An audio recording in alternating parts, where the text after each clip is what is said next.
வணக்கம் நண்பர்களே. சென்ற காணொளியில் ஆந்திர மக்களின் கோபம் எவ்வாறு 1952 பொது தேர்தலில் வெளிப்பட்டது அப்படிங்கிறத பற்றி பார்த்தோம். இந்த காணொளியில் ராஜாஜி அவர்களின் நடவடிக்கை என்ன அப்படிங்கிறத நம்ம பார்க்கலாம். சரிங்களா? போன காணொலியே சொன்னால் 1952 பொது தேர்தலில் ராஜாஜி அவர்களின் தலைமையில் காங்கிரஸ் கட்சி சென்னை மாகாணத்தில் ஆட்சி அமைச்சிட்டாங்க. ராஜாஜி எப்படிப்பட்ட ஒருவர்னால், அவர் மிகவும் கண்டிப்பானவர். சரிங்களா? அவருக்கு முடிவுகள் தான் முக்கியமானது எப்போவுமே. இன்னொன்று, அவர் காந்தியுடைய மனசாட்சி அப்படி என்று பெயர் எடுத்தவர். சரிங்களா? காந்தியிடமே எது தவறு அப்படிங்கிறதையே தைரியமாக சொல்லக்கூடிய நபர்கள் அவரும் ஒருத்தர். சரிங்களா? காந்திக்கு அவர் மேலே ஒரு மிகப்பெரிய மரியாதை உண்டு.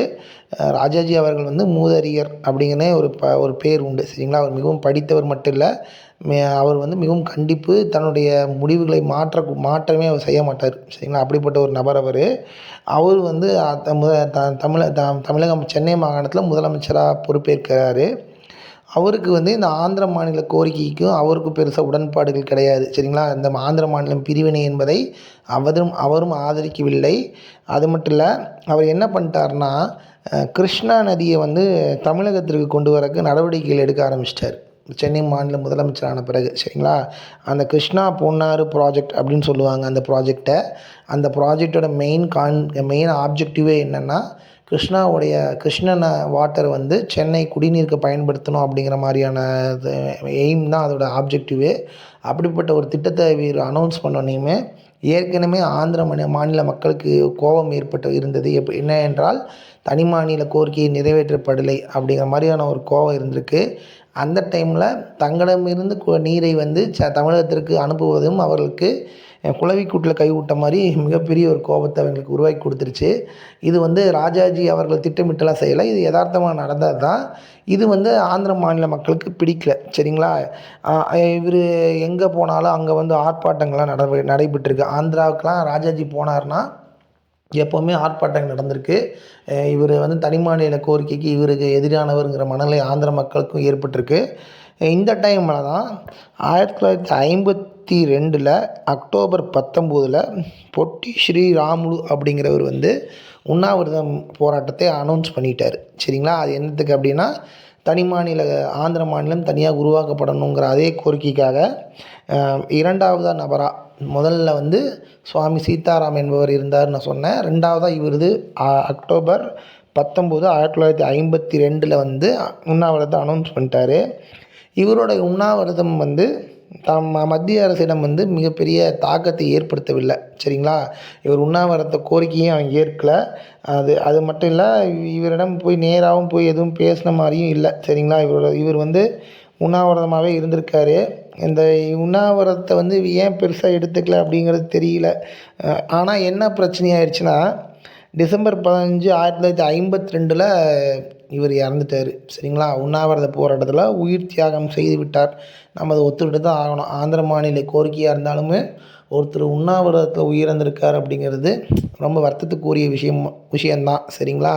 அது மட்டும் இல்லை, சுதந்திர இந்தியாவில் முதல்ல உண்ணாவிரதத்தில் ஒருத்தர் இறந்திருக்காரு அப்படிங்கிறது இவர் தான். சரிங்களா?